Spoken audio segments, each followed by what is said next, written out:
All right. Good afternoon, everyone.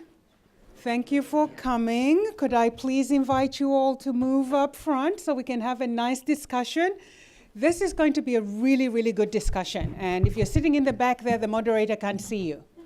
So incentive number one to move up is so we can actually see you and engage in a really good discussion on a really, really important issue that matters not just to the continent, but globally as well. So please move on up and then we'll get started.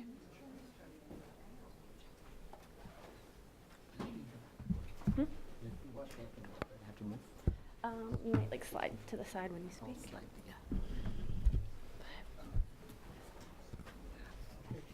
All right, good afternoon, everyone. Thank you all for joining us today for our Southern Voices Network for Peacebuilding event on hate speech and the challenges of post-election peacebuilding in Nigeria. My name is Haley, and I am the program assistant with the Wilson Center Africa program. On behalf of the Africa program, I would like to welcome all of you here in person and joining us online. I also have the great honor today of introducing our speakers, Dr. Olushola Ishola and Mr. Vasu Mohan. Their full bios can be found in the event program, but I will offer a brief introduction of each speaker. Each panelist has been asked to offer prepared remarks for no more than 12 minutes, after which we will open up the conversation for a moderated question and answer with the audience. Dr. Ishola is a senior research fellow with the Institute for Peace and Strategic Studies at the University of Ibadan in Nigeria. And he is a Southern Voices Network for Peacebuilding scholar here at the Wilson Center. Previously, Dr. Ishola was a journalist and a communications consultant. Mr. Vasu Mohan is the regional director for the Asia Pacific region at the International Foundation for Electoral Systems, as well as the technical lead on elections, conflict, and security. Mr. Mohan will bring lessons learned and best practices on peacebuilding during elections from his work on several continents. To further set the stage for this important topic, I invite Hannah Beckett, our moderator today, to open the session.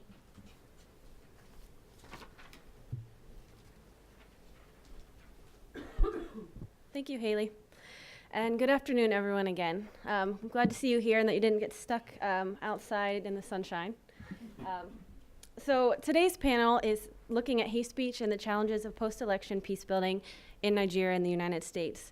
And as Haley mentioned, my name is Hannah Beckett, and I'm the associate here with the Africa program at the Wilson Center. At the Wilson Center, our mission is to provide a space for inclusive dialogue and analysis to better inform policy debates on pressing global issues.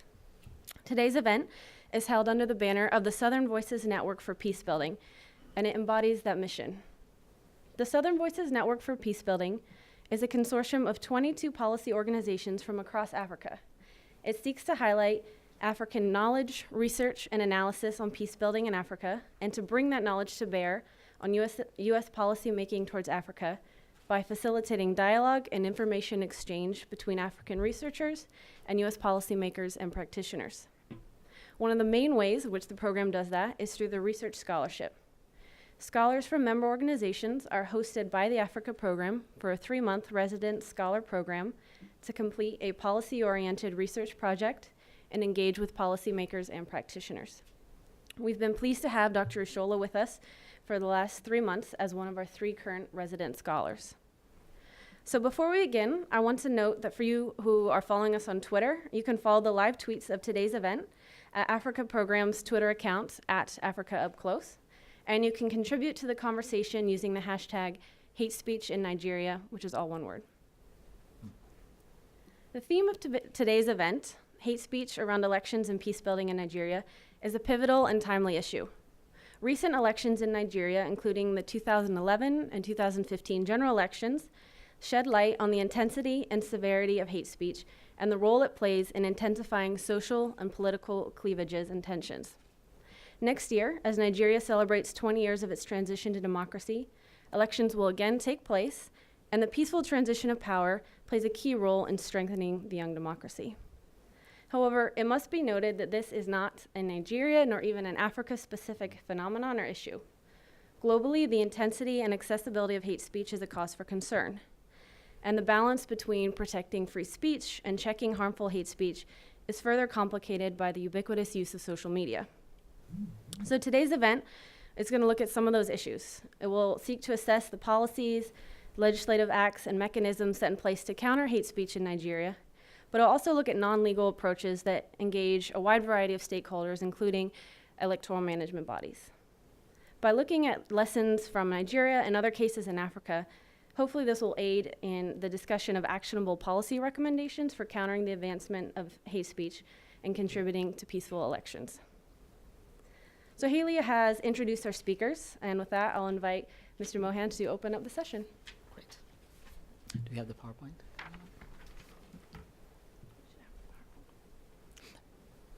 While they're pulling up the PowerPoint, I'll go ahead and start. Thank you to the Wilson Center for this opportunity, and for Dr. Ishola to it's a pleasure to be a co-panelist and to discuss this. I'm not an Africa specialist, so I want to be very clear about that up front. There's many of you who've studied the continent and many countries in there. My experience talking about this subject comes from looking at election conflict security issues at IFES, the International Foundation for Electoral Systems.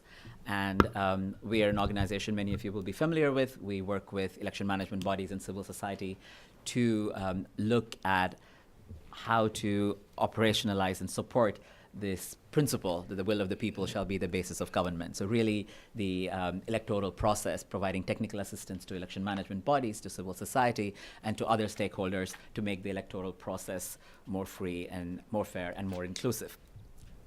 In that context, I've worked in different countries and in multiple continents, and most recently in Kenya and Indonesia.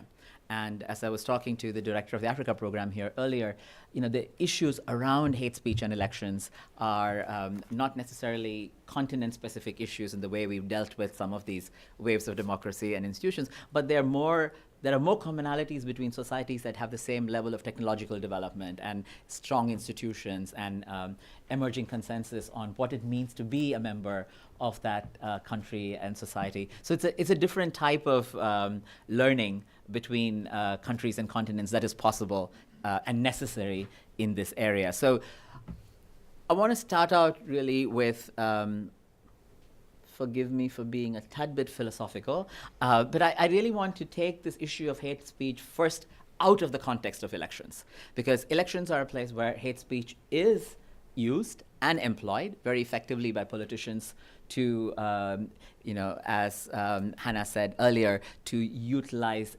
pre-existing racism and prejudice and cleavages in society in order to create fear or, evince a response and garner votes. But fundamentally, they're able to do that because these prejudices exist in society. So I think it's really important to recognize that we cannot solve the issue of hate speech just during the electoral cycle, that it's a much broader issue that societies have to deal with, and it goes to the core of what does it mean to be a nation. How much are we invested in issues such as universal human rights, inclusion, the equality of women? So these are really core issues that have to be part of a broader conversation. The electoral process does provide an opportunity to address this. So I really want to, and while we are addressing this, we cannot counter hate with hate. We cannot counter negativity with negativity. And it's really to find within societies what are those ideas that people can, coalesce around. What are ideas that will allow people to transcend these fears that are being exploited or these prejudices that are being exploited. That is an extremely important part of this discussion. All right. Earlier on, there was a discussion about whether there's consensus on a definition, and there really isn't a universally accepted definition. Different countries have different definitions, and international and regional human rights instruments are different, and they are mirrored in national legislation. If you look at the case of Kenya, there's very clear definition, within the National Cohesion and Integration Act. Other countries have other national definitions. But the important part is that consensus is emerging, and it's important to notice where are those points of consensus. And I'll get to that a little bit later. When we understand hate speech, we should also understand that there's a phenomenon of manufactured offense or hate spin. And this is where misinformation and hate speech and fake news and hate speech really intersect. And it's very important that ethnic and religious intolerance, these spontaneous bursts of violence, are far less common than very specifically engineered responses. So giving and taking of offense as instruments of identity. This is really something important to recognize. And we saw this in the last round in Indonesia, where there was definitely this issue of taking something somebody said out of context, and then it went all the way into going to court and being charged and facing prison sentence and losing the ability to contest. So this is really an important piece. There's a very good book that has come out in this called Hate Spin. It's written by a professor in Hong Kong University, and this is also something really important to recognize what the difference between hate speech, where we directly go after a group or a person, sort of certain characteristics, and where offense is manufactured or created. The next point is, what are the responses to hate speech? So one is this classic dilemma, this contest between hate speech and free speech. So it's freedom of speech, there should be no response, is one end of the spectrum of responses. And then, as Hannah mentioned, there are statutory responses, legal responses, where laws and regulations are put in place, and those who violate that are then prosecuted, and then you go through either the court systems or other institutions that are responsible for addressing that. And then there are non-statutory responses, which I think are quite important to look at, is beyond the legal institutions. Who are people who are able to, who have the voice, the moral authority, the peace builders, the community leaders, the civil society in sort of the broadest sense? How do they, what is the role, what role can they play in addressing hate speech? So this also happens in the context of,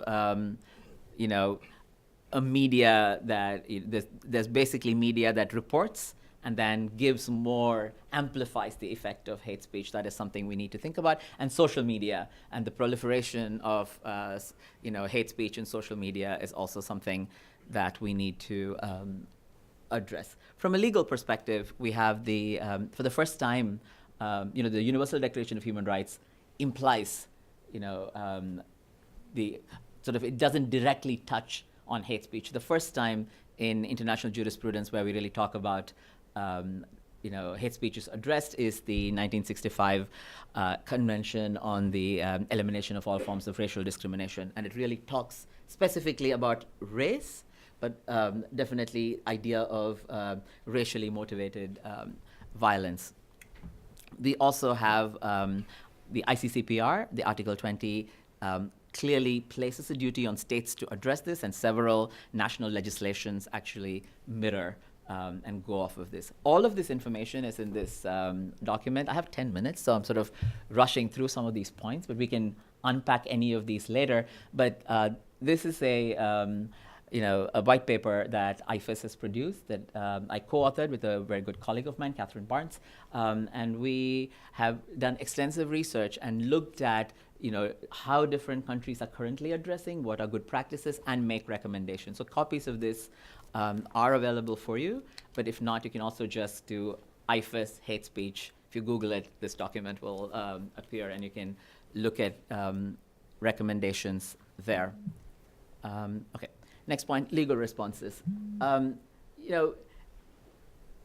Specific legal responses to hate speech can occur in constitutions. Some countries have them in their criminal code. In the case of Kenya, the National Integration and Cohesion Laws, the Act, has issues relating to hate speech. Then in some countries, election law, political party law, also media law, human rights law, hate speech legislation. There's a real good annex in the document with all of this information for you. So there are many countries have specific, legal sort of provisions that can be used to address hate speech through a statutory response perspective.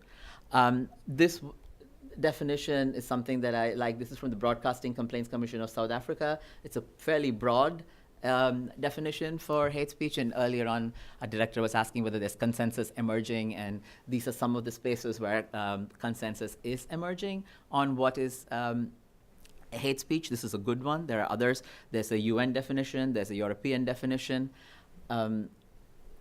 The key challenges is failure to implement existing legislation for a variety of reasons: lack of political will, lack of consensus on how to engage, and also just the inability to go after key political leaders who are engaging in this, but going instead to their minions or someone else who's engaging in hate speech on their behalf. So there are those key challenges. But the other issue is also overly broad application. We do not want a situation where these protections then are used by governments in a way to thwart free speech. And I think that's it is a hard-fought and won battles of the right of freedom of expression in countries. We don't want those to be lost. So this is it's a balance, and it's something that has to be done in consensus with institution.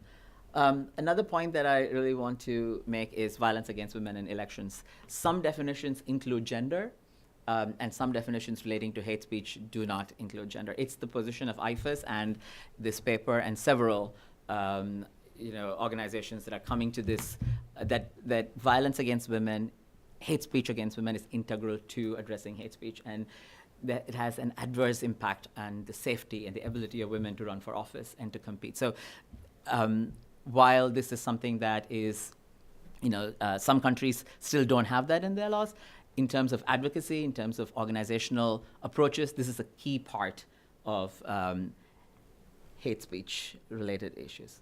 Okay, what can electoral institutions do? So a few good practices, and then how am I doing on time? You're good. Good. Minutes. Okay, a few good practices, and then I will start. What can institutions do? So the key piece, and this is something that we saw, we learned from Kenya, and we're now working with Indonesian institutions, the election commission, the supervisory body of elections in Indonesia, the Ministry of Home Affairs, and the Presidential Secretariat have come together and signed an MOU, an intention to collaborate as institutions, bringing the power of their institutions, the resources that they have, and the experience that they have to go after hate speech. So diverse stakeholder engagement. This should not fall upon any one institution to address. It's proactive, speak out early and speak out often against discrimination and hate. This is particularly important for institutions because institutions have to be independent and impartial, and once a particular party or a group starts engaging in hate speech, going after them at that point will give the appearance of partisanship. And I think that is something that needs to be avoided up front. Institutions need to be very clear on where they stand, what is the law, and how they plan to address it, so that their independence and neutrality can actually be safeguarded, because there will be some groups that will use hate speech more than others, and going after specific cases may sort of impact and impair impartiality. Train electoral stakeholders. This is something that is extremely important at the lowest level, at the returning officer level. Often these issues happen in regional in a regional basis, in languages and dialects that only one group will understand. And then you have a returning officer. If they are not armed with, this cannot be intellectual discussions and sort of big policy discussions at the level of capitals. It's got to translate into training and empowerment and best practices knowledge to people at the ground level. And therefore, hiring and training people who can address this. Advocate for a better legal framework. There's got to be electoral architecture questions. What types of electoral systems promote communities working together and collaborating, and what kind of electoral systems, so do the opposite? This is something to look at. What kind of regulations need to be in place? What are the incentives for people? We did a market survey research in Kosovo with youth, and one of the things that came out from one of the findings was many young people said that they would not vote for a candidate who will, engage in hate speech. That's sort of where we want to get to, is where there is a societal incentive for politicians to not engage in hate speech. As long as they know that this is a strategy that works and this is a way in which they can mobilize votes, politicians will continue to figure out ways to use it. So we want to create that societal consensus through dissemination of knowledge, through information. There's an excellent report that Peace Tech Lab has come out with for Kenya, and one of the authors is, the lead author is here, Will. This is a really good document. This really talks about how is hate speech being employed in the context of Nigeria. Similar research for other countries and other contexts are important for people to understand. In the case of Kenya, I'm not going to present the whole case study. I just want to quickly run through. The majority of the efforts to address hate speech really fell upon the National Cohesion and Integration Commission, the NCIC.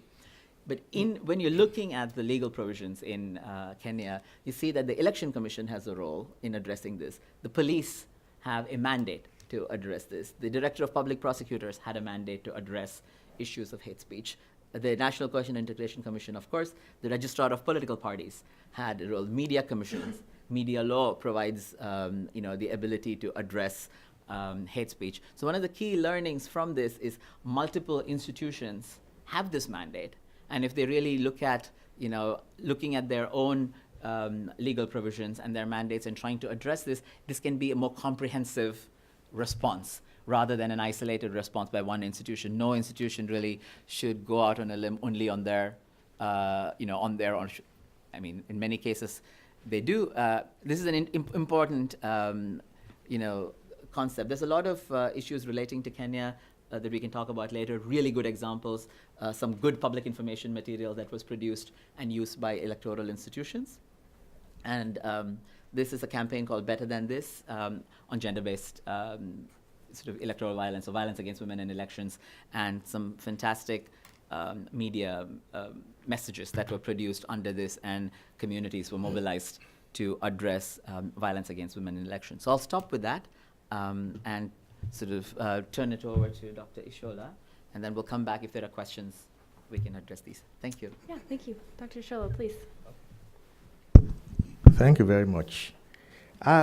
My discussion will be specifically on Nigerian situation, and I will approach this by going briefly into the background of those circumstances that actually encourage hate speech in Nigeria. Then there are dimensions during elections, then the challenges to peace building during and at the post-election period, then the prevention mechanisms that have been developed to counter the trend in the country, and then I will make some recommendations based on my research in the last 3 months in Wilson Center. Nigeria practices the presidential system of government with high concentration of political and economic power, including power to dispense resources in the central government. And practically all the federating 36 states defer to the federal government for economic survival.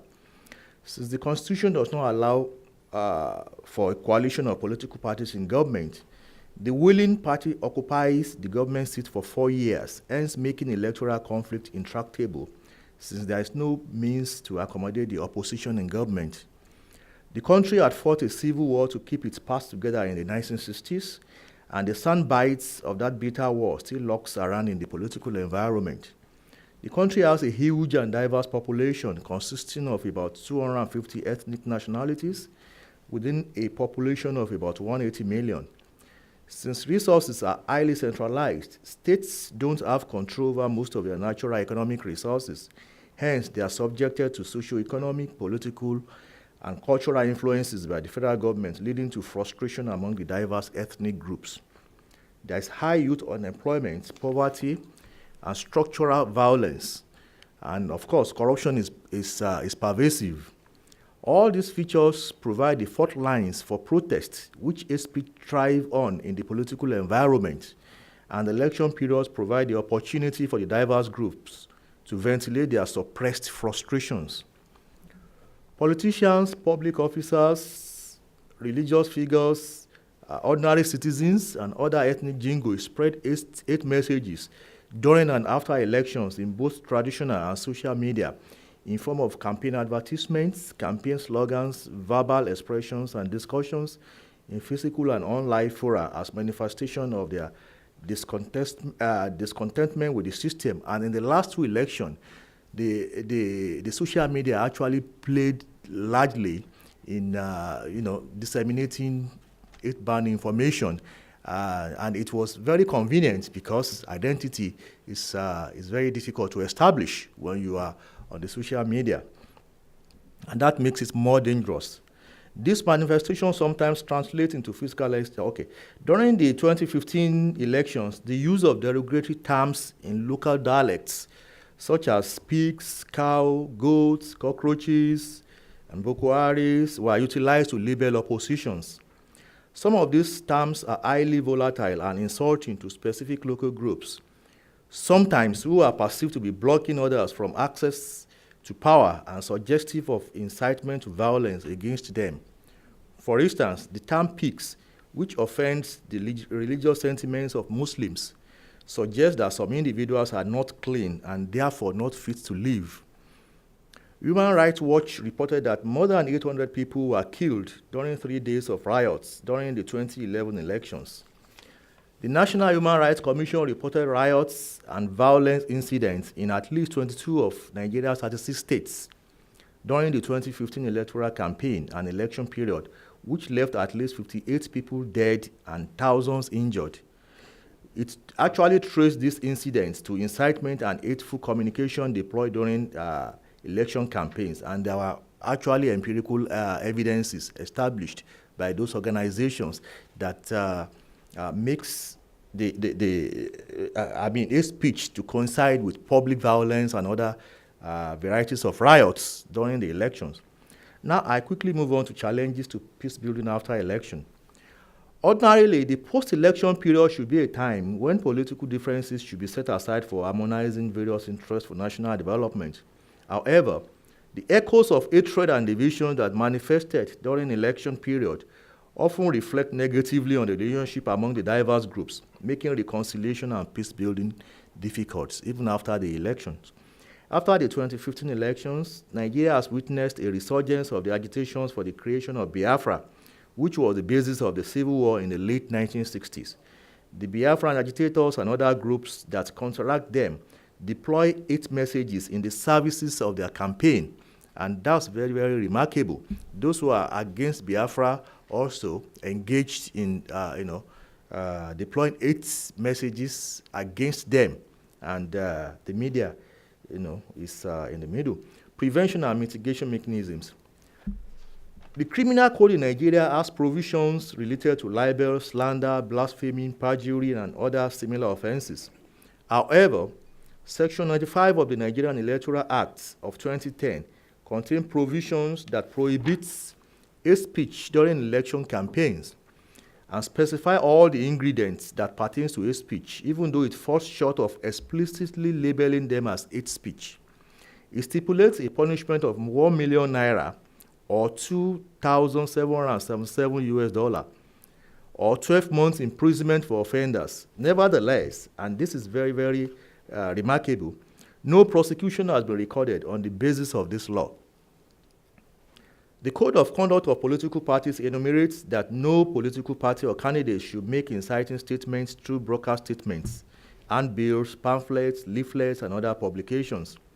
However, adherence to this code is voluntary, and absence of monitoring mechanisms has made enforcement difficult, and that's also very, very remarkable. Also, there are specific provisions in the Advertising Practitioners Council of Nigerian Act and the National Broadcasting Commission Code that forbid hate messages in the media. There is no known record of prosecution for offenses associated with hate speeches by these organizations because they were actually established by government, really. And there's clearly no political will to prosecute offenders by these bodies, probably because of extraneous political influences.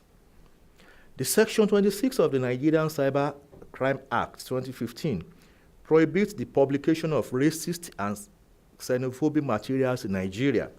Such materials fit perfectly into the description of what constitutes hate speech, and the section stipulates a jail term of not less than 5 years or a fine of not less than 10 million naira, which is equivalent of about $27,777 US dollars, or both imprisonment and fine. The Nigerian security recently arrested 2 journalists on the account of this law. but for publishing materials that was deemed offensive to a state governor and unrelated to its offenses. And they were held for some time without prosecution. Now, this is the current situation about hate legislation. The Nigerian Senate is considering a proposed bill that will make hate speech offenses to attract capital punishment. It is observed that the explanation of what constitutes hate speech in the proposed bill is ambiguous, and the proposed law is tending to equate tackling the hate speech with ongoing fight against terrorism. And this was actually established by the Vice President of Nigeria during a discussion with the media when he was taking up about the proposed legislation.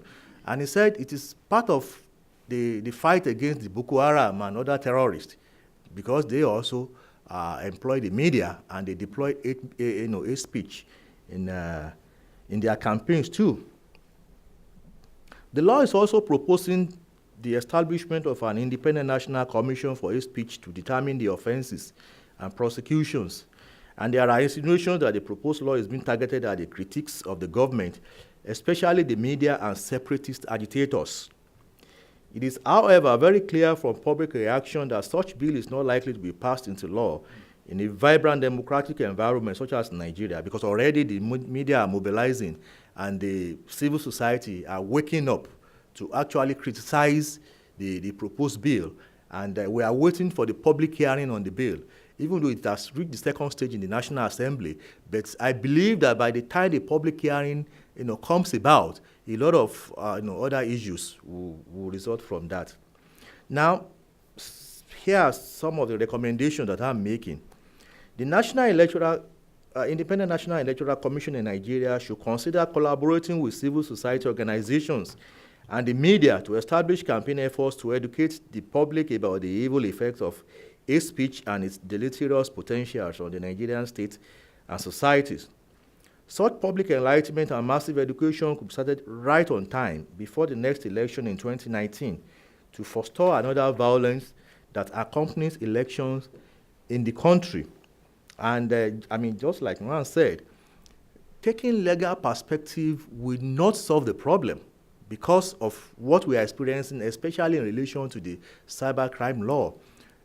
The political elite in Nigeria cannot be, fully trusted to embark on legal perspectives alone in tackling hate speech, because they are going to abuse it.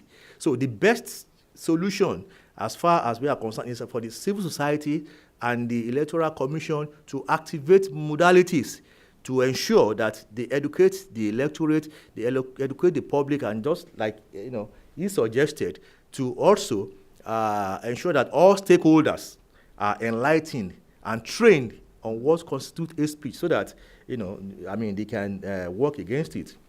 The Electoral Commission, in concert with law enforcement agencies, could also begin the enforcement of the section of the electoral law that prohibit the deployment of hate speech before and during elections by identifying, apprehending, and prosecuting offenders in early elections coming up in 2018 to serve as deterrent to others.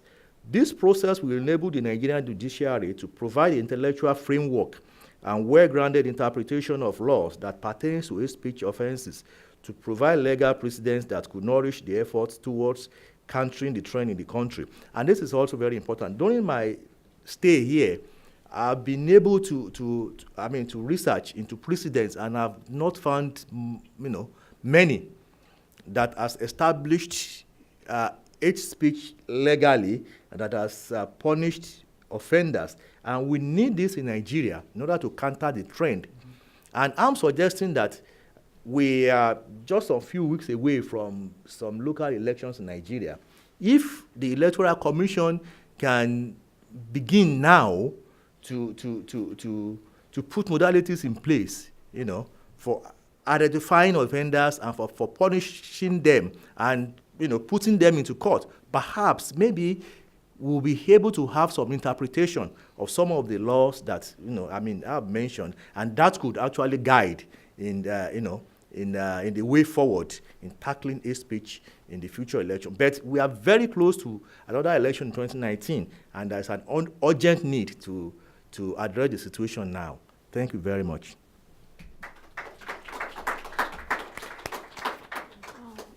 Thank you to both of you very much for your comments. You've given both me and I'm sure the audience a lot to consider on this issue of hate speech in elections. So shortly I'm going to turn it over to the audience for the Q&A section. But before I do that, I have a couple questions I wanted to ask you, and feel free to weigh in on these, either one of you. So in talking about hate speech, and it seems like it's an increasing issue or increasing attention, would you characterize hate speech as increasing or intensifying? Or what would explain the impact and the visibility of hate speech? And in that, does that change efforts to address it?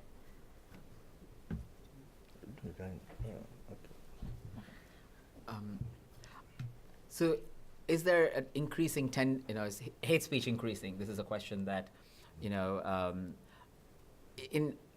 so the pre-existing conditions that in societies that people who are using hate speech are exploiting, those have existed for a long time. So I think that those are not new.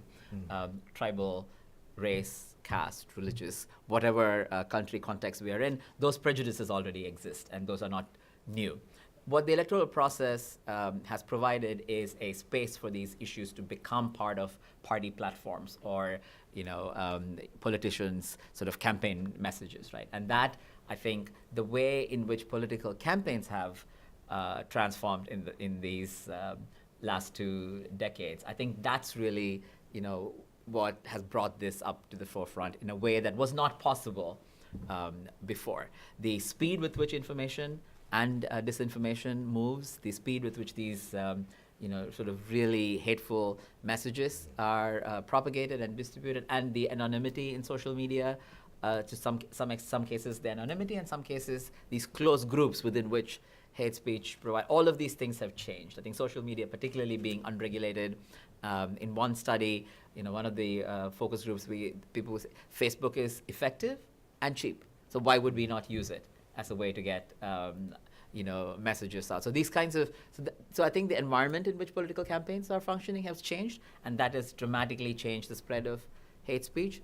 And also definitely, issues of immigration, issues of economic, challenges that countries are, all of these can be exploited. Mm-hmm. But primarily, I think, from my perspective, what has changed is the way in which hate is being communicated and used in the political campaigns. Yes, I quite agree with you. Especially the enforcement mechanisms is not really been activated in most countries. So that has contributed to the escalation of the trend. And of course, the social media, just like you mentioned, is also, encouraging, the anonymity associated with it is encouraging the trend. And, the situation is actually getting worse. I could remember that in Nigeria, in the 70s, actually, the situation, was like that. I remember during the Second Republic, it was actually like that. And it was also part of the reason, the justification for the military to come in then, because they thought the society was getting too heated up around, hate speeches and the politics. And so, by the time they came in, everybody agreed with them. Mm-hmm. Unfortunately, nothing was done ever since, and until eventually the social media came in and the platforms kept expanding, and now what we have is an escalation of the situation. My second question is touching a little bit more on the gender dynamic of this that you have mentioned. So Dr. Scholl, maybe you can answer first and then you can follow.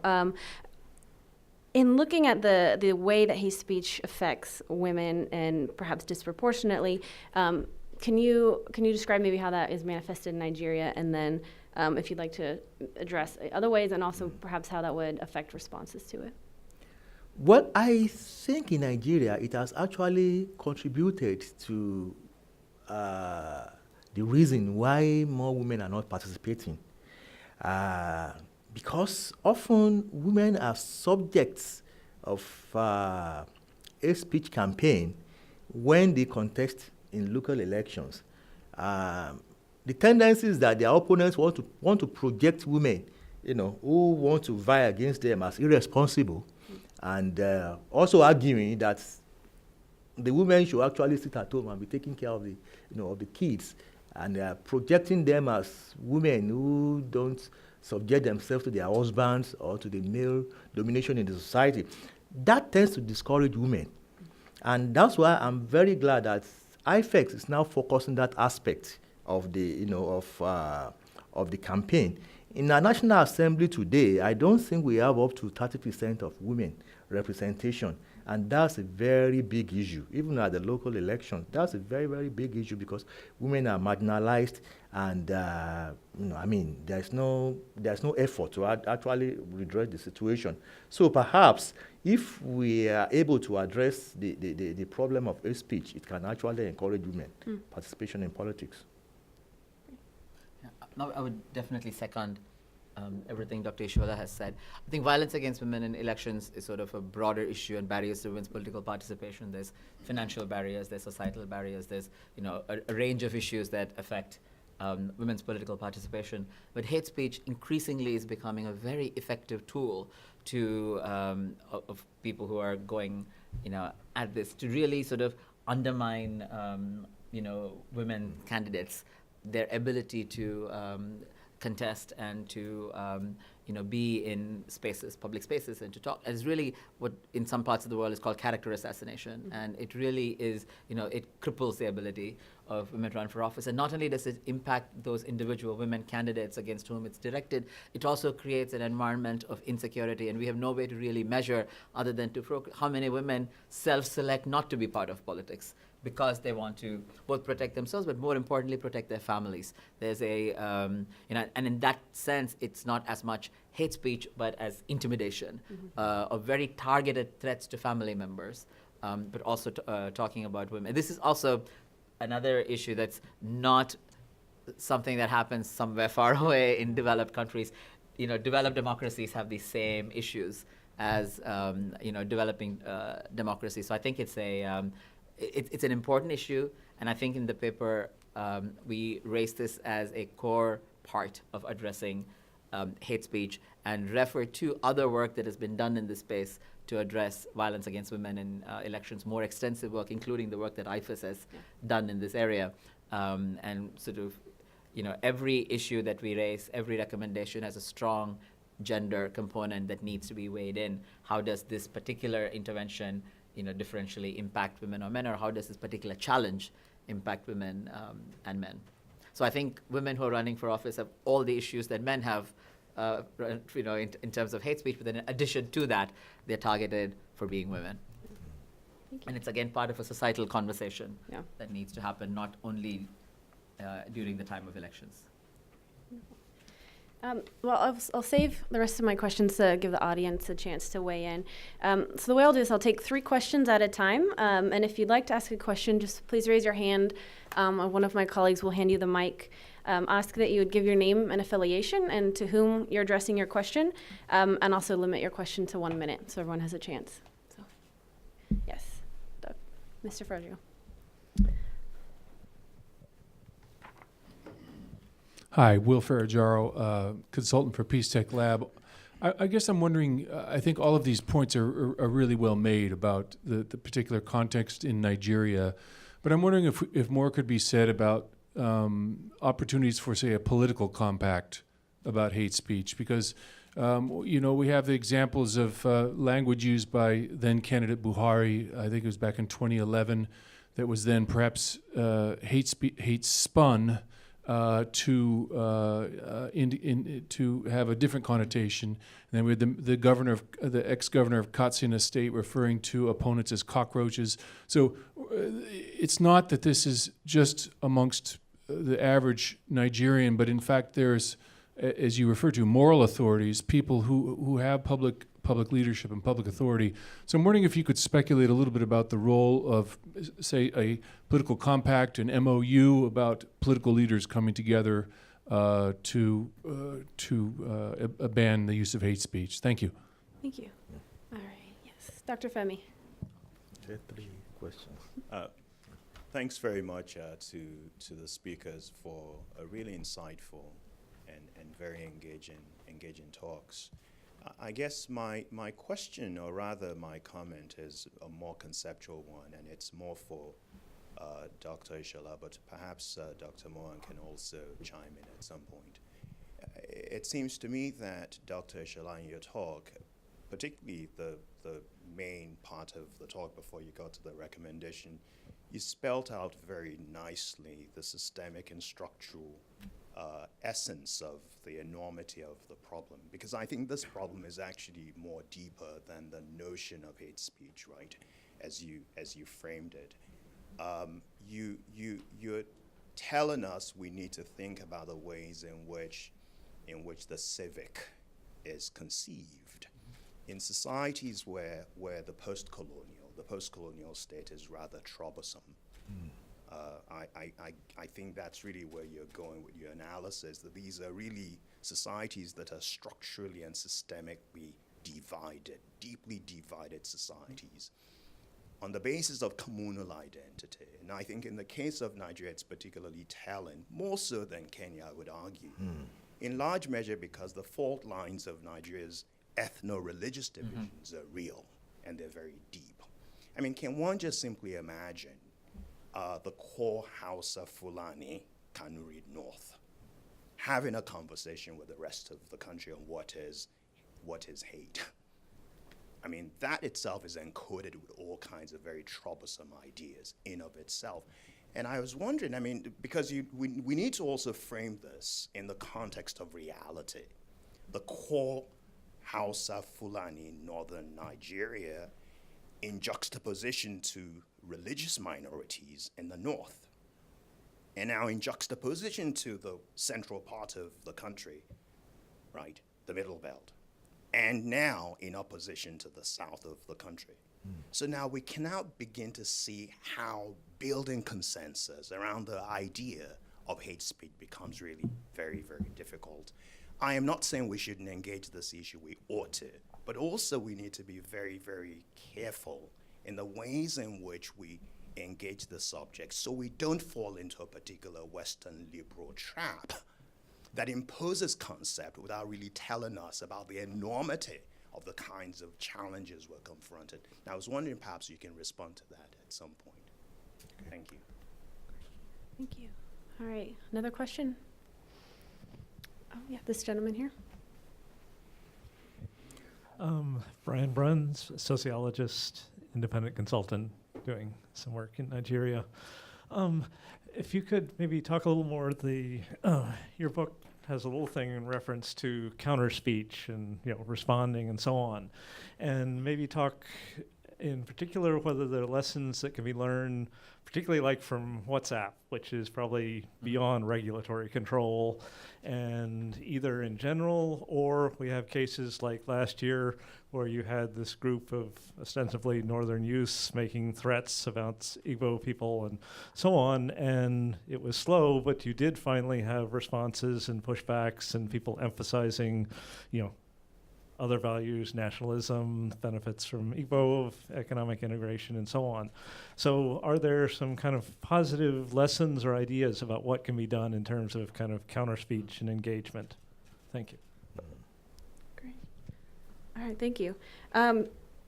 So the first question is really looking at kind of addressing this challenge from the political will, political compact, and I think in answering that, maybe even looking at something you raised was how incentivizing politicians both to come together on this issue, and then Dr. Femi's question is really looking at what would be some of your recommendations in looking at the challenge of building consensus in this diverse and divided society that's not just one external consensus that's given. And then finally, what are some lessons from social media and how that can be used to positive, more pro-social messaging for countering hate speech? So Dr. Shola, why don't you lead us off and then... Yes, let me start with the first question. We cannot entrust the solution to the problem to the politicians, because the tendency is that when they are engaged in the struggle for power and votes every means is what they use to grab power, okay? And like I said earlier, hate speech only, sort of crystallized during election. It's something that is employed every day in Nigeria. In fact, some of such utterances, actually bounce on jokes among the different ethnic groups. They don't take it for much, But I provided some of those backgrounds that could actually put enormous venom in some of those statements, especially when it comes to the struggle for power. So, like the example he mentioned, the governor actually, labeling the opposition as a cockroach. The governor saw that the environment was conducive. He was able to mobilize support, okay, by deploying such statements, and so he will be encouraged. And as long as such will yield him the opportunity of getting more votes from the from the electorate, he will continue to do that. So to that extent, we cannot entrust politicians with the solution to the problem. That's why the civil society and the entire population itself, needed to be very, very proactive. And that goes into the observation of Professor Vaughan on the wide diversity, of Nigerian states actually provide all the fault lines for the hate speech to thrive. And then the structural deficiencies, the structural violence, the pervasive corruption, unemployment, and the rest. People are frustrated, and one of the ways they can express such frustration are through such utterances. Okay, and when you background that into some of the event that has taken place in Nigeria, I don't know, but I think with public education, with inoculation, and but very, very importantly, for Nigerians to decide whether they want to continue as a state, whether they want to, be together, as a country, that question is still there, and it is yet to be addressed. And I think until we are able to address that, the problem will still continue to remain as it is. And of course, like you mentioned, the social media is, there's nothing one could do about it. It's difficult to control, and nobody will advocate, the control of the social media. We just have to learn, how to manage the platform in such a way that it will not, injure the political and the social environment. I'll add 2 points to this in terms of whether a political compact will work in Nigeria or not. I defer to Dr. Ishola on this. I'm from Sri Lanka, and in a country that has gone through deep sort of war, and very much a product of that conflict, and sort of living through that. There's a saying in my language that, good medicine does not address the symptoms, it goes to the root of the problem and addresses that. I'm sure there's versions of this in many of the languages you're familiar with as well. So I think this is the core issue. Hate speech is a symptom. It's a symptom of a more fundamental problem. The election process provides, a platform for hate speech to proliferate, but it doesn't cause the hate speech. There's something more, these deep issues, particularly in post-colonial states where communities have been pitted against each other. But you can't blame all our problems on colonization either. There are things that existed before colonization also in our countries and cultures that we are trying to grapple with. Competition-based models have an inherent limit in which how much they can deliver, and I think that's really the key message in terms of a civic. Collaboration-based models actually prove to be more efficient, more effective, and reduce conflict. And I think an analogy that we use in our training is that of sort of the human body. Diverse cells, multiple parts of the body, different roles, but they all function to the well-being of one individual, the individual's best, foot forward. So I think that's sort of the model, and there are other analogies that one can use. So, but truly to look and understand what do non-competitive models of state building look like. And sometimes we need to even go back and ask fundamental questions such as, political parties, the level to which they have become polarized, and how elections and politics has become sort of a winner-take-all system.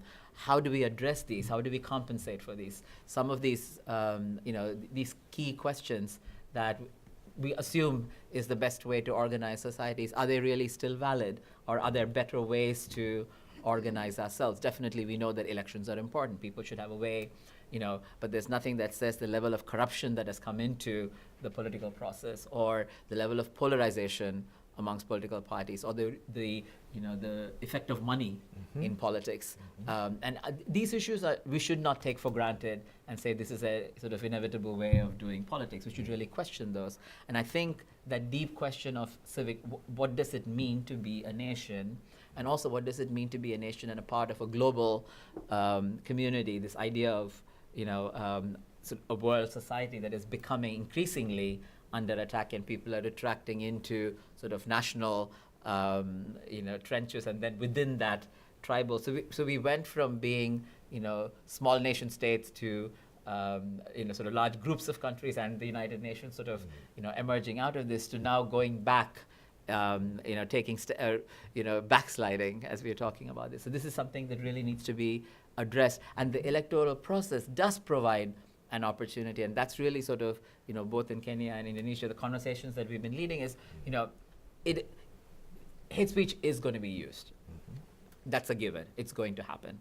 How do institutions respond to it? How does civil society respond to it? What kind of consensus against it that we can build? So if people use hate speech and it is not effective, they will self-censor. They're not going to have an enlightenment moment of changing their approaches, but they will know that it doesn't pay. And that's really the consensus that there should be a good legal framework. There's no question about that. There should be a strong legal framework to address that, but that is not sufficient. What is successful? Institutions proactively coming and talking about what they expect the political environment to, what are the rules of the game, what is forbidden by law, making it very clear, and sending targeted messages if you need to tweak it to the specific language that hate speech is occurring. So you do broad messages for the whole nation, and then while there are very specific issues, like the National Cohesion and Integration Commission we're working with, they developed a particular ad targeting 2 areas that hate speech was prolific in Kenya. They sent this message, said, if you employ hate speech, you are breaking the law and we will go after you. It's on their Facebook page, you can go. It's a very targeted message, and sending it out to specific areas where hate speech is happening. And this is not necessarily calling one party out or one individual, but laying down the rules. So those types of messaging seem to be, at least there's anecdotal evidence that they have an effect. There's also countering fake news. There's an organization now in Indonesia that has created an app called Hoaxbusters app. And this app, basically, you send a message of disinformation or you want to check something, they have a fact-checking team, and they put that information back to you to say this is the real piece of information, and that goes into a database. So the next time someone else sends them that similar story, the response is accessed from a database. So technology that has created some of these problems also has some good solutions. So that's also another, it's counter speech that is effective. But we need to do a lot more research to figure out how effective these techniques and tools are. We have a lot of anecdotal evidence, but systematic research needs to be done on what is effective in what context. Thank you. All right, I'll take another round of questions. Yes, this gentleman in the middle row. Well, then I'll get to you right behind him.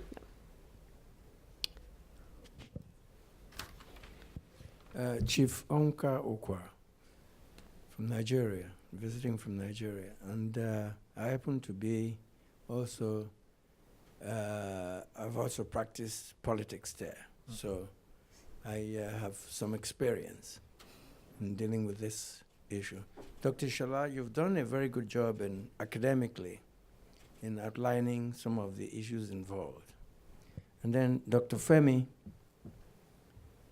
from what you've said, you've touched on the key issue involved in this hate speech thing, that if we are going to solve that particular problem, there are some fundamental structural issues that we must deal with first. Because for that kind of proposal you are coming out with, using INEC, the education section of it, to educate people, for it to be effective, the people you are talking to must be able to communicate at the same frequency level. If they cannot, it is totally going to be ineffective. One, the problem is not only, as we've discussed, as you've diagnosed here, not only tribal, there are also some political structural issues involved. There's, as far as I'm concerned too, there's also a question of leadership. Leadership. Because as far as I'm concerned, for us to get into what we are talking about now, there are certain things that must be resolved first from the top.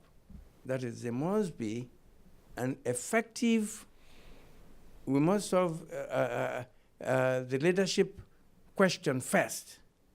Then you come to strengthening of institutions, basic democratic institutions. Then you now come to the policy level. And then you combine them with education, lift certain level, you bring the society to a certain level where they will be able to understand what you are talking about. If that is not done, all these things we've all talked about here will be totally meaningless. That is my own way of seeing what we are talking about, the hate issue and so on. Because there are some people, you can try to educate them from now till eternity, they will not even understand what you are talking about. So what we need to do is a very good thing you are here, doing some research. I think you have to expand the base of that research to incorporate what the actual problem is in order for you to be able to come up with a very effective solution to it. But you've done a very good job in what you said. And Dr. Femi touched on the critical issue. So that has to be looked into too. Thank you. Thank you. All right. And the gentleman just behind him in the jack. Thank you. Good afternoon. Otis Holloway from the State Department. My question is for Dr. Ishola, but also Mr. Mahan, please feel free. You mentioned the lack of political will from politicians in order to prosecute hate speech during elections or any time. So my question is, can multilateral institutions such as the African Union, can they play a role in increasing political will for local leaders, community leaders, or even politicians in order to have some type of recourse or response to hate speech? All right, thank you. And then this gentleman in the hat next to Haley. Sorry. Thank you. My name is Kola Wole Akinola. I happen to be a son of a politician in the First Republic from Nigeria, where my father's house was burnt, and the whole family was driven away from where we were born. Hate speech may not be well defined. It's well defined in America. It could be well defined in UK, but I don't think we could define it very well in Nigeria. Because, like my brother said, a lot of researches have to be made. Hate speech is in churches, where we worship. Hate speech is in mosque, where Muslims also do worship. Hate speech is in communities, is in schools. But the point I want to make is that to prevent hate speech, we have to engage community participation. We have to engage leadership in the community. In fact, hate speech is also practiced in palaces where the head of towns, villages do administer their own functions. And I want to talk about women participation in politics. It is not hate speech. It is not the major factor that drive them away from participating in politics. And it is probably education. But thank God now we have more women voting than men in Nigeria. More women voting. Statistically, that's very correct. More women do vote, and they even do more participate in meetings. Because I attend meetings in various towns.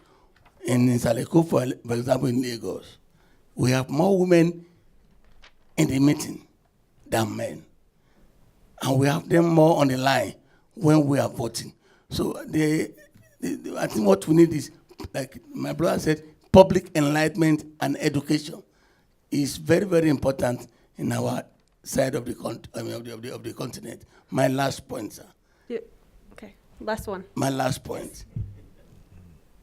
The curriculum in our school, we need to incorporate measures to discuss its speech, how to ward it off, and how to teach students what consequence can it bring into the community. Thank you very much. Okay, thank you. All right. I'm looking at how to frame these questions because they touch on so many of the issues that both of you raised in your comments, particularly just the nature of hate speech and how it's societal, how it's systemic, how it's not time-bound to your electoral cycle. So I want to give you a chance to comment on, this question of political leadership and how, if I understand your comment correctly, political leadership is required to set the stage for other reforms. So if you want the INEC, the electoral management bodies, to be out there with education campaigns, there also needs to be paired with some level of political support. So I'd welcome you to comment on that. And then the second, this question on prosecuting hate speech, and is there a role for outside actors, maybe the AU, other bodies, to support those efforts or to incentivize leaders in prosecution? And again, the third comment is looking at this nature, touching on education, and I think, and if I can just add on to that, looking at the way that civil society, as you've all mentioned, is key to addressing hate speech. So what, in terms of collaboration, what does that collaboration look like? How is it most helpful? What are the ways to support that collaboration? So if I could add on to that question. And then I'm hoping one of you will address the gender comment as well. Yes, let me start with the very first observation by the chief. I quite agree with most of the suggestions that you have made. But the idea say that those are to provide long-term solution to the problem. And I think at the immediate, we need to find a solution to it. Because, the tolls is getting higher. And, in Africa, we cannot continue to receive that kind of casualty as a result of election and political tendencies. Just like I mentioned earlier, there are all the ingredients in our society, for hate speech to thrive: cultural, political, social, and so on and so forth. Okay?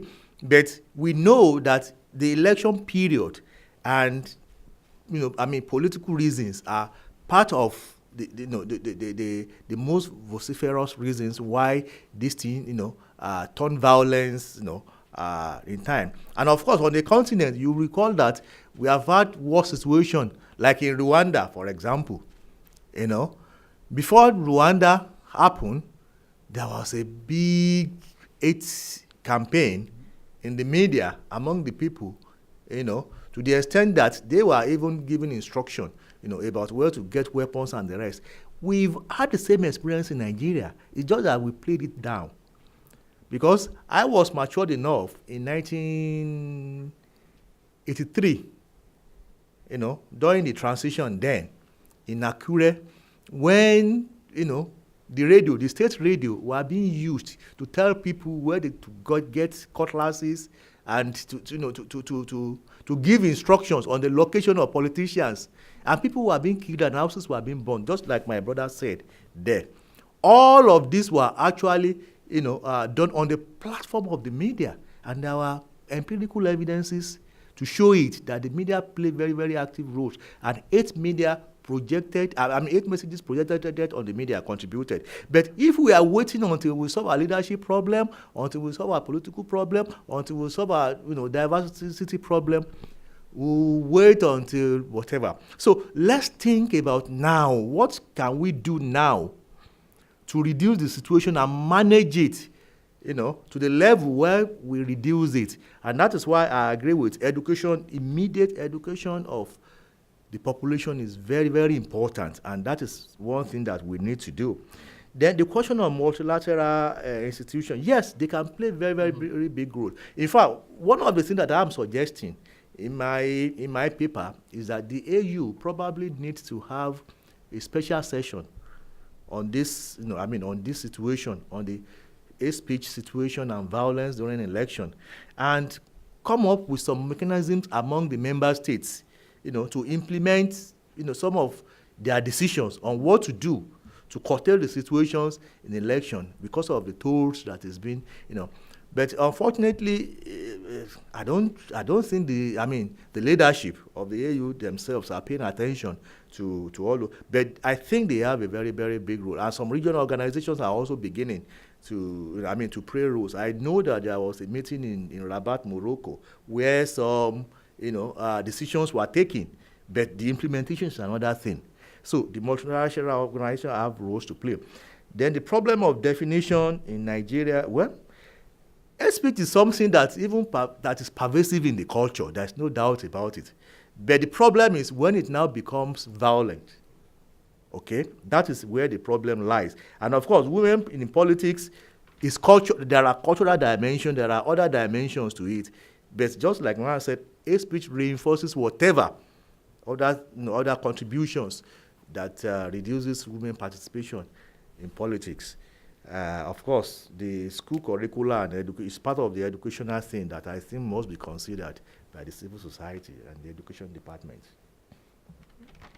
Maybe I'll start with the gender question first. Absolutely. I think, there's women as political party workers, women who attend meetings, women as voters, women being, all of these are really important questions. But women as candidates is a slightly different, issue. And we see how violence against women and hate speech against women actually is employed as a tactic to go, if it were not effective, then politicians will not be using it. The extent to which it is used to undermine women running for office comes across in every sort of focus group we conduct, every discussion that we have. So I think those are two different issues. In many countries, there are gains that have been made in terms of voter registry having, parity in terms of male and female, in terms of, campaign rallies and things like that. But participation as candidates is a different issue. And we actually see significant global gaps in women being elected. And I think that's by no means hate speech is the only reason, but it's definitely a contributing reason. And I think something, election management bodies should address and look at. Going back to sort of, concepts about, so there's electoral security, and there the state, the electoral independent electoral institutions, the law enforcement agencies, they are required to provide secure environment for people to run for office. And hate speech directly impacts that notion of electoral security. So we all, Article 21 is sort of the right for us to choose our representatives. Article 19, Article 20 in the Universal Declaration of Human Rights, right to assemblage and association, and Article 19, freedom of expression. But there's also Article 3, right of safety of people. So all of these sort of play into electoral security, and I think the state, the institutions are responsible to create that environment. So that's an important part, and this is not waiting for long term. It's for this election now, immediately. So we can't move the responsibility later on. Long-term civic education is absolutely vital. School-based civic education is vital to change culture.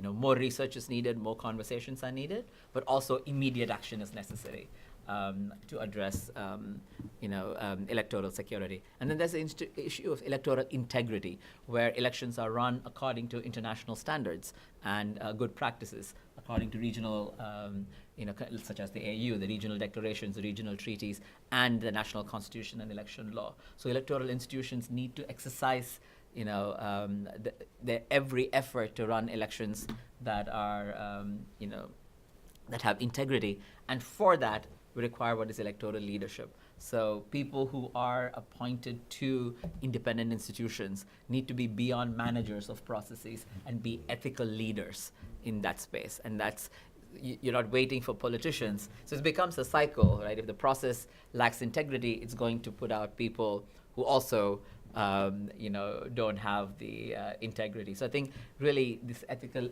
so in appointment of election management bodies, sort of the election commissioners, the human rights commissioners, judges who sort of adjudicate the electoral disputes. We really need, every effort, transparent processes, competitive process. Every effort needs to be made to put in place people who have leadership, ethical leadership component. There is really no other way. If they say this is the minimum and sort of hide behind the law, it's really not going to cause the kind of transformation that we want in our society. So I think that's an important part. So this electoral security, electoral integrity, and electoral leadership are extremely important to address hate speech in elections. And I'll take another round of questions, very short round, because we're almost out of time, and just weighing in very briefly on the comment you raised about the effects on women. I think as we raise, it's, from my perspective, hate speech being a global issue, yes, but also lack of or lower levels of women's participation as you mentioned, as candidates of the different, is also a global issue. And I think that is the same in a variety of contexts. So faces many different challenges other than Nigeria. So I think, even in a context where education does focus on empowering women to be more active in the political system as running candidates, there is still lower levels of participation. And while you can't attribute all of it to hate speech, I think it kind of what you mentioned in your comments is a factor contributing to an overall more toxic and difficult environment for women in politics. But I'll take one quick round, 30 seconds. Dr. Monde, I will lead with you. And then. First of all, thank you to our two speakers, and thank you very much to all of our Nigerian brothers and everybody else in here who has contributed to this discussion. I think I'm hearing a number of core issues that I think deserve deeper interrogation. The first one has to do with this issue of Nigeria's fault lines, long-standing fault lines, the nature of a state that some would argue never should have been in the first place, as it entrenched those divisions that Femi was talking about. And so I think the interrogation has to do with something that you talked about and which has come up a number of times, that we need to look at both the short-term and the long-term strategies for addressing this, but with the understanding that unless and until we fix those fault lines that define Nigeria today and have defined Nigeria for over 50 years, that this is going to be a continuing battle. And so how do you bring those short and the long-term strategies together to address the issues that we're talking about today? The second issue has to do with the multilateral institutions that one of our participants asked about here. My personal viewpoint on that is that right now, for a small minority of people, the benefits of deploying hate speech far outweigh any of the negatives for them. And so if the multilateral institutions such as the AU and others are going to be involved, it's how do you tilt the balance there? That ought to be what we focus on. But a third issue that my brother over there raised had to do with normalizing hate speech and the extent to which it has become normalized. And we've become desensitized to it. That has to put the fear into all of us. If you're talking about hate speech in churches, in schools, in other places, how do you begin? It's not just an education campaign, but it's really an issue of how you begin to address that issue so that it's not a norm anymore. You denormalize that, if there's such a word. And then finally, my brother, I do have to come back to you on this education thing and women. I think we have another discussion to have on that. Because I sit here and I'm thinking to myself, I've never known an African politician or any other politician across the world who's male who has not run for lack of an education. All right? We have plenty of them sitting around in high political office without an education. So it is a factor, but it's not the factor. That's number one. Number two, we've had five serious African women who've ascended to the topmost political office, and that is to be celebrated. At the same time, I think we ought to listen to their stories of the challenges that they encountered on the way to the presidency that will tell us about the viciousness of some of the obstacles that they had to overcome when it comes to hate speech. Okay, thank you. All right, so we'll take this last question in the front, sir, and then we'll.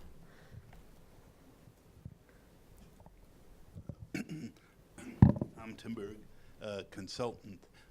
Just very quickly, you mentioned the African Union is certainly a very positive development, but I would have thought that the more effective pressure on politicians, certainly in Kenya, but I think in Nigeria, comes from the International Criminal Court, and the question is that a way to go?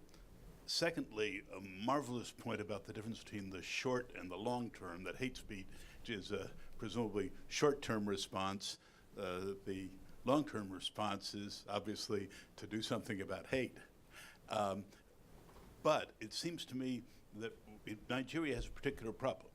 Nigeria has had a fantastic accomplishment in holding the country, putting the country back together after the Biafra War. And despite Masob, it's pretty solidly back together. But a lot of the institutions which were developed for that purpose, such as the youth service and so forth, have in fact been somewhat undercut over the last several years. So the question is, I mean, are there, and again, there have been some attempts by the traditional chiefs in the north to try to reassert some sort of unifying force and so forth. Is some sort of reversal of those trends functional for dealing with the short-term hate speech problem? Thank you. Thank you. Well, we are almost out of time. It was a very, very rich round of questions, including how to fix Nigeria's fault line. So I don't think we can address all of that. What I'll do is I'll give each of you a minute to offer concluding remarks, and then. Yes, let me quickly, remark on the suggestion on whether the International Court of Justice have a role to play. I think they have played roles in the past, because I know that there are prosecution of perpetrators in Rwanda, after that debacle there. But again, there are also politics on the platform of such international organization itself. Okay, we have as we have local politics that prevent some of the institutions from enforcing the existing laws. I believe on that platform also we may also encounter the same situation. Then the role of traditional rulers, I quite agree with you that they have a very big role to play. But again, are they still credible? Are they still popular among the people? Those are the questions that we need to raise, ask. If we are proposing to deploy them into addressing the situation. That's just my observation. Thank you. Closing remarks. I suppose it's been a rich conversation. So I really appreciate everyone's questions and sort of engagement in this. I will say a lot. There's a lot of information in this, and we went through 50 countries, and there's also a ton of hyperlinked, not in the hard copy, but in the hyperlinked information to what is being done around the world on hate speech during elections, but also off election cycles. So there's an extensive set of resources that are here that I highly encourage you to look at good practices, examples that we can take from one country to another, but also some of the challenges. And I think the last sort of point to this is to remember that there's no substitute for ethical behavior on the part of voters, on the part of institutions, and on the part of elected officials. And I think, this is something that is really extremely important for us to focus on, and that's the root of this. How do you solve it in the short run? You solve this by, a demand for, not using hate speech, not exploiting these issues, but really looking at issues that are relevant to the country context. This is a distraction mechanism, a very effective distraction mechanism. But the key issues countries are facing are not in political campaigns, which is why hate speech is used. Hate speech is used as a way to distract from. So I think, looking at this from a holistic perspective of elections run with integrity is very important. And I think it's also, it goes to the sort of core of who we are as nations and how we look at the diversity within our nations, be it men and women, people from different ethnic and religious communities in those nations, people who speak different languages, but also people with disabilities. I mean, hate speech against people with disabilities is also a big issue in countries, and also looking at LGBTQ populations, really looking at the core of inclusion. I think this. This is really important. It's a principle. It's a fundamental principle. It's not an add-on. So to policymakers and to donors, government agencies, to really make this a core part of our interventions and support and engagement. This is not a Western idea that is being imposed on anybody. The dignity of human beings is part of every culture that we live in, be it our own religious traditions, our own culture. This is not a Western idea. So it's easy to dismiss this off as a idea that is being imposed, but it's not. This call for being treated as an equal goes to the core of who we are as human beings. And I think to recognize that and to sort of use every tool that is available to address that is a really important part of this. No tool is ineffective. We should really use every ethical, spiritual, moral, religious, technological, legal. So use every tool that we have to address this problem. Thank you. Well, thank you so much for being here today and sharing your comments. Thank you also to the audience for joining us, for your insightful comments. I know if we didn't get all your questions, we hope to speak with you afterwards. Dr. Ishola's research paper and his policy brief is coming out in a couple weeks, so you're encouraged to read that. We'll make sure everyone is on the list to get a copy. And finally, I'd like to thank the Africa Program staff for all their hard work putting this event together. And thank you again for joining us. So please join me in thanking the speakers.